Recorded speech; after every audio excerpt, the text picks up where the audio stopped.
বেশ অনেক মাস আগেই মোবাইলে ভিডিও দেখতে দেখতে হঠাৎ মাছের একটি রেসিপি চোখের সামনে এসেছিল। দেখে বেশ ভিডিওটা ভালো লেগেছিল, আর আমিও মনে মনে ডিসাইড করে রেখেছিলাম যে একদিন আমি এই রেসিপিটা ঠিক বানাবোই। কিন্তু আজ বানাবো কাল বানাবো করে ঠিক সময় হয়ে ওঠেনি। তো ফাইনালি কাল সেই সুযোগটা পেয়ে গেছিলাম, আর মাছটাও বাড়িতেই রাখা ছিল। তো ভাবলাম আজকেই এই রেসিপিটা বানিয়ে নেওয়া যাক। তবে এর মধ্যে আমি কিছু নিজের মতন করে মশলা অ্যাড করেছি। তবে রেসিপিটা কার ছিল আজ সেটা আমার মনে নেই, কিন্তু রেসিপিটা আমার মাথায় ছিল। আর তার থেকেও সবথেকে বড় দুঃখের কথা হলো যে সেই রেসিপিটার কিন্তু কোনো রকম নাম ছিল না। তো আমিও একটু ভাবনা চিন্তা করলাম যে কী নাম দেওয়া যায়। তো ফাইনালি কাল রাত্রিবেলা আমার এক বান্ধবী বাড়িতে আসায় আমি ওকে শেয়ার করলাম রেসিপিটার কথা। তো ও একটা নাম দিল, আর সেটা হলো বাহারি ফিশ কারি। তো ফাইনালি আমিও নাম পেয়ে গেছি, তাই আজ তোমাদের সাথে শেয়ার করতে চলে এসেছি বাহারি ফিশ কারি রেসিপি। আর এই রেসিপিটার নাম কেন বাহারি ফিশ কারি সেটা তোমরা রেসিপিটা পুরোটা দেখলেই বুঝতে পারবে। চলো তাহলে কথা না বাড়িয়ে শুরু করা যাক আজকের রেসিপি বাহারি ফিশ কারি। সবার প্রথমেই আমি একটা মশলা বানিয়ে নেব। তার জন্য দেখো সামান্য আমি কালো সর্ষে আর সাদা সর্ষে নিয়েছি, আর ওর থেকে জাস্ট একটু সামান্য বেশি পোস্ত দানা নিয়েছি। এটা খুবই সামান্য পরিমাণে নিয়েছি, আর এর সাথেই সামান্য একটু রাঁধুনি দিয়ে দিচ্ছি। যেহেতু আমি 4 পিস মতন মাছ রান্না করব সেই হিসাবে নিয়ে নিয়েছি মশলাগুলো।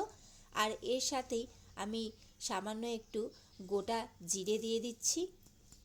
এর সাথেই সামান্য একটু গোটা ধনে দিয়ে দিচ্ছি। এখন সমস্ত কিছু আমি গরম জল দিয়ে 10 মিনিট একটু ভিজিয়ে রাখবো, যাতে পেস্ট করতে কোনো রকম সমস্যা না হয়।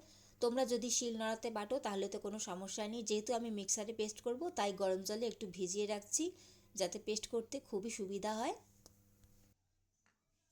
অন্যদিকে আমি নিয়েছি পেঁয়াজ, আদা, রসুন, কাঁচা লঙ্কা আর টমেটো। এটাও আমি মিক্সারে দিয়ে ভালো করে পেস্ট বানিয়ে নেব।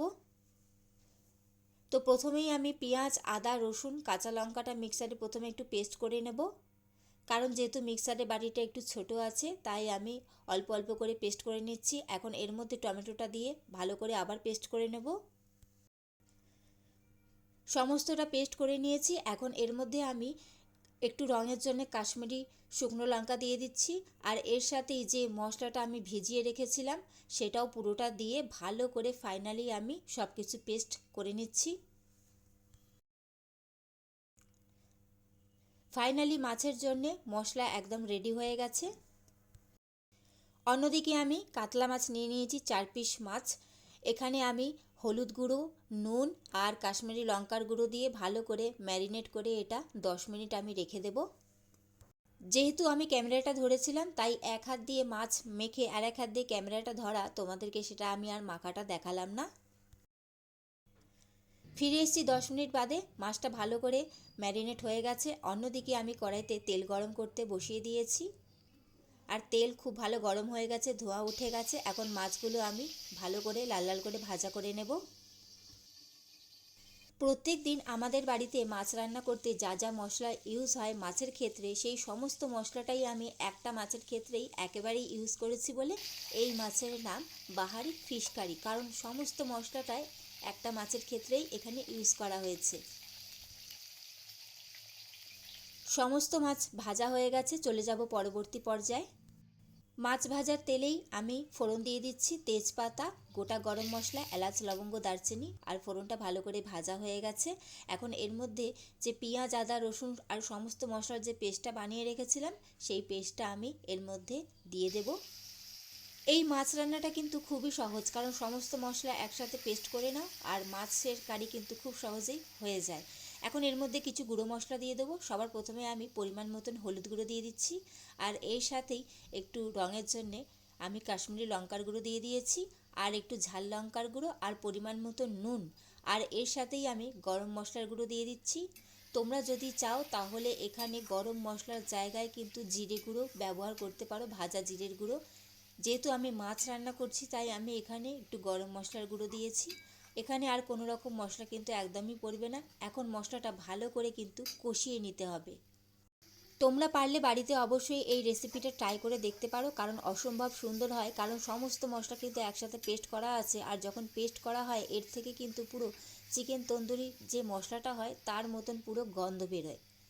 তো মশলার মধ্যে আমি এখন পরিমাণ মতন জল দিয়ে দিচ্ছি, আর মশলাটা ভালো করে আমি ফুটিয়ে নেব। আমার চ্যানেলে আরও অনেক রেসিপি আছে বন্ধুরা, তোমরা চাইলে সেগুলো দেখে নিতে পারো। এখন আমি ঢাকা দিয়ে মশলাটা ভালো করে ফুটিয়ে নেব 2 থেকে 3 মিনিট মতন।